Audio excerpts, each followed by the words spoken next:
In this video, our head of options trading reveals the secret of how to accelerate options income returns like the pros do. I'm Mike Bellafiore, and we're one of the top proprietary trading firms located in New York City since 2005 and proud to have developed number 7 and even 8-figure per year traders. Watch, take notes, and learn from the head of our options trading desk so you can grow your trading account. Hi, I'm Seth Freiberg, and I'm the head trader of SMB Capital's options trading desk here in Manhattan. And we are in contact with hundreds of retail options traders from all over the world.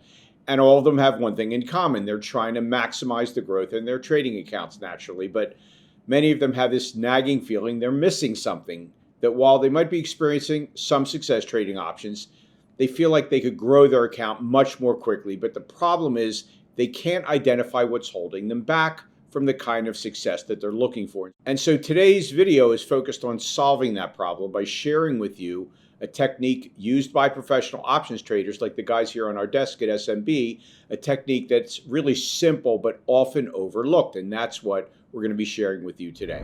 Now, before we get into the options trading technique that we're going to be teaching in today's video, if you're absolutely brand new to options trading and you don't know much about how options work, we've put together a video for you to understand options basics.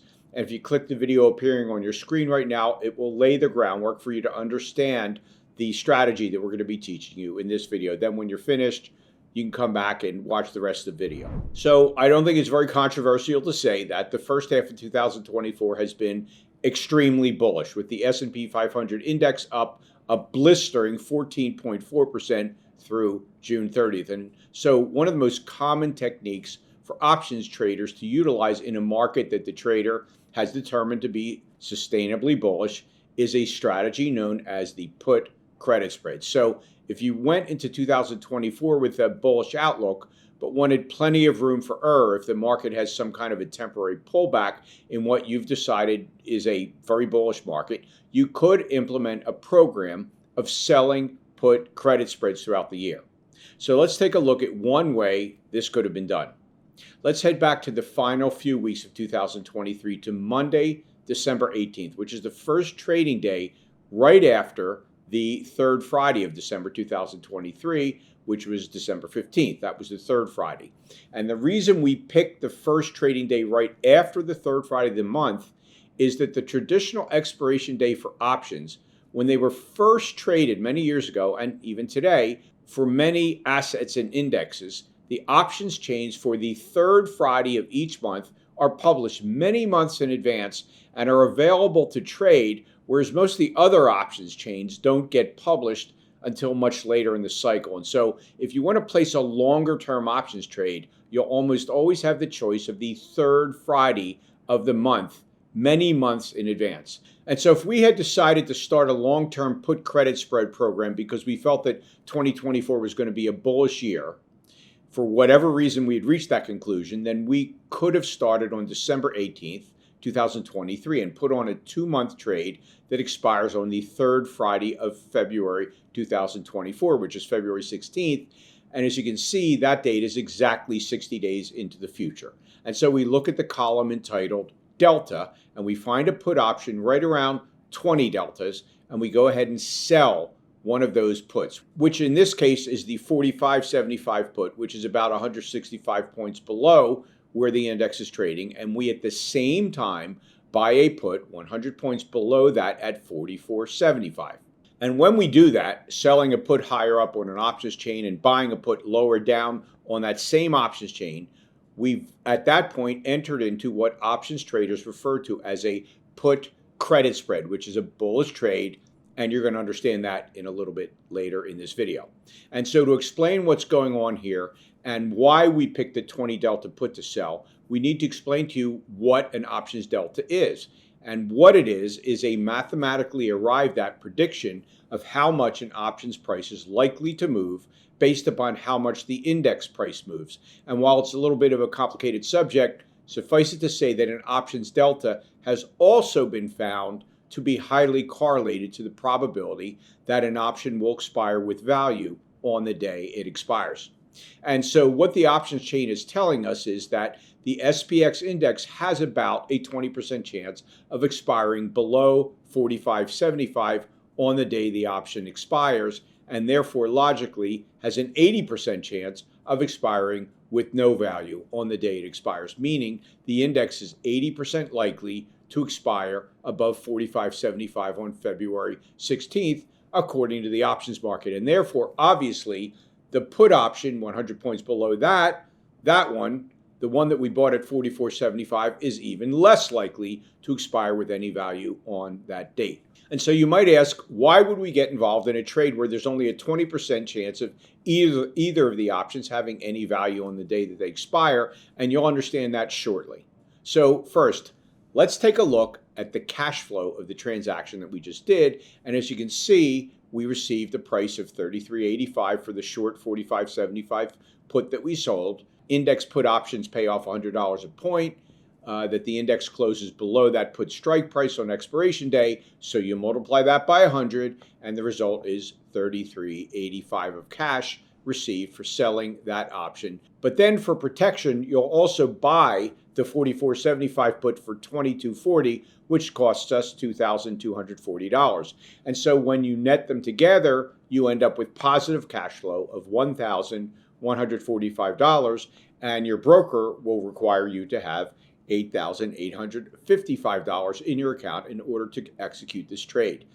Incidentally, that's also the worst case scenario loss on the trade. Okay, so now let's move to the day that this trade expires on February 16th. And as you can see, the index closed just above 5,000 at 5,005.57, near its all-time high. And so if we turn to our options trade, it's easy to calculate the profit of the trade because starting with the initial cash flow of $11.45, well, the 45.75 put expired more than 430 points below where the index expired, and so that one has no value.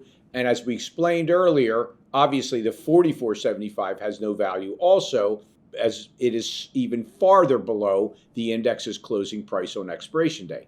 And so the trade just ends up expiring worthless, which means that we get to just keep that $1,145 that we originally received for the trade in the first place as our trade profit. And so now I think that you can see why we call the put credit spread a bullish trade, because if the index rallies, the put credit spread will gain profit, as it did in this case. And in fact, had it not rallied at all, but actually sold off, as long as it expired at or above 45.75, we would have had the same outcome, which is a profit of $1,145, because at any price, 45.75 or above, neither option expires with any value, which, as we explained earlier, had an 80% chance of happening anyway. And so this is a really high probability trade in the first place, as you can see.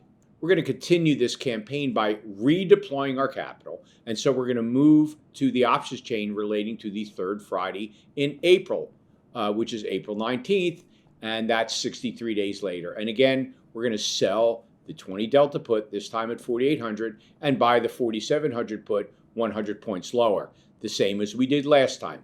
And as you can see from the cash flow calculation, we collected $1,075 in this case with required capital of $8,925.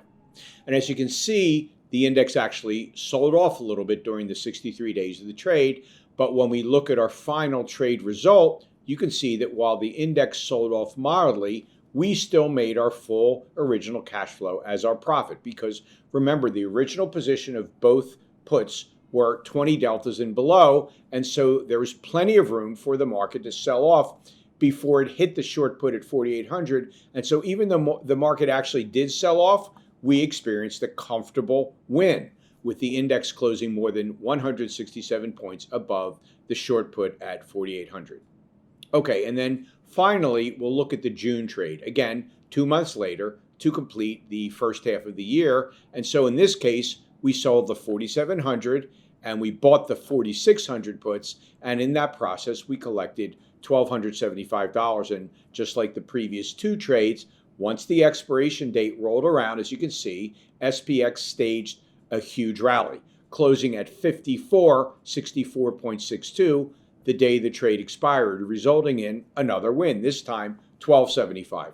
And so if we were to create a scorecard of the first 6 months of 2024, as you can see, we would have made $3,495, which is a return of 39.15% in the first 6 months of the year when compared against the most capital we needed for any of the three trades, which was actually that April trade where we needed 89.25.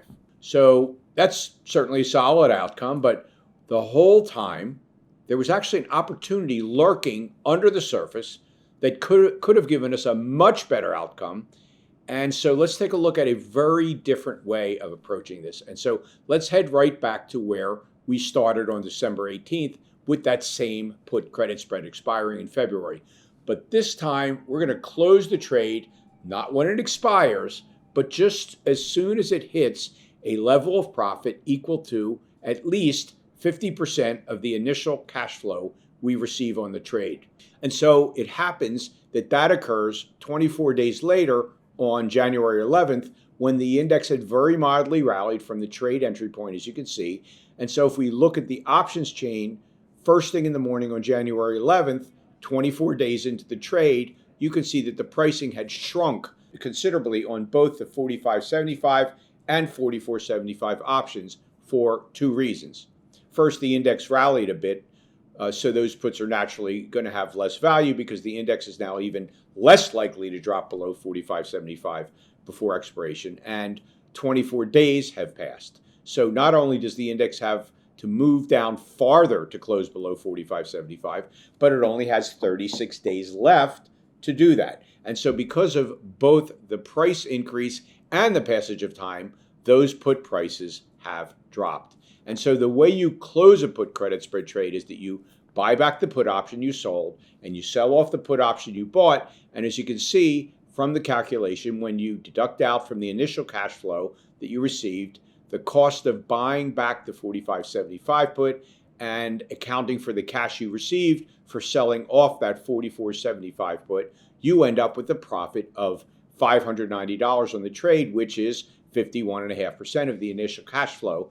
And thus, according to this more professional trading approach, we're going to end the trade here because its profit has exceeded 50% of the initial premium. And then we're going to immediately start a new trade, looking for an options chain as close as possible to 60 days out and commencing a new trade. And the reason we're doing this is that rather than wait around another full 36 days to close the first trade, which, as we know, would have resulted in our pocketing the entire initial premium, as we showed you earlier, instead, we're going to take 50% of the profits quickly and then redeploy the capital immediately.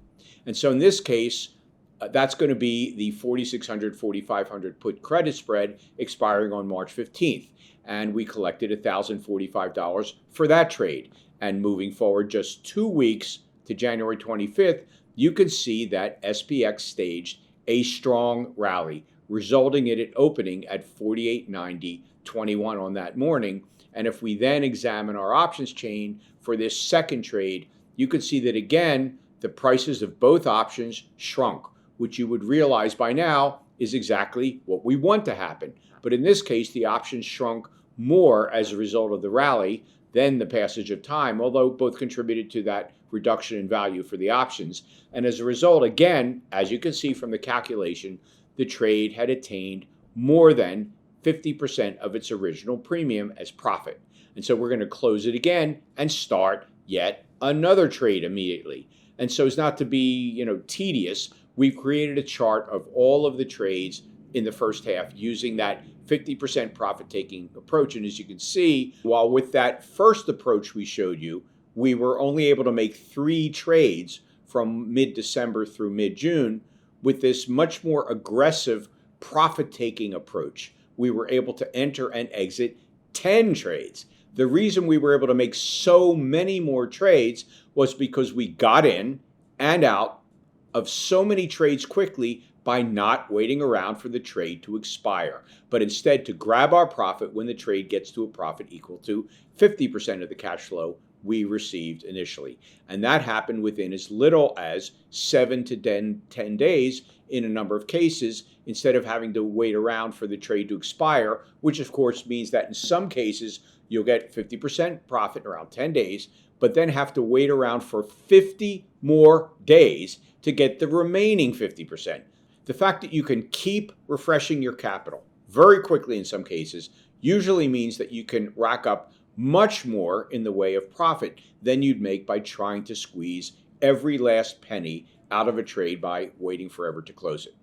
And so by way of comparison, the approach where you hold out for 100% of the premium at expiration, as we mentioned before, that approach produced a very respectable 39.15% return on maximum capital. But that, of course, is completely blown away by the 64.78% return by being much more aggressive in your capital management and not allowing capital to linger tied up in one trade to squeeze profit out of that trade very slowly versus the often very quick achievement of more modest amounts of profit available much more quickly than you might have thought. And so what I'd like you to take away from today's video is that professional options traders are acutely aware of the opportunity cost of sitting in a slow-moving trade for extensive periods of time instead of maximizing their capital in a way that some people might actually find hard to accept, which is to take half the profit you could make on any given trade,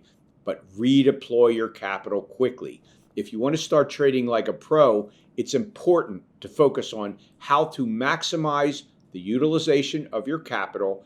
And now you have an idea of exactly how that can be done with credit spread strategies. Now, if you'd like to learn 3 more option strategies that our pro traders use, including the unique options trick that allows you to make money while you wait to buy stocks or ETFs at the price you want, and the options income strategy that allows you to make consistent money whether the market goes up or down or sideways, and how to make money on a stock or index trade even if you're wrong on the direction, then click the link that's appearing right now at the top right-hand corner of your screen.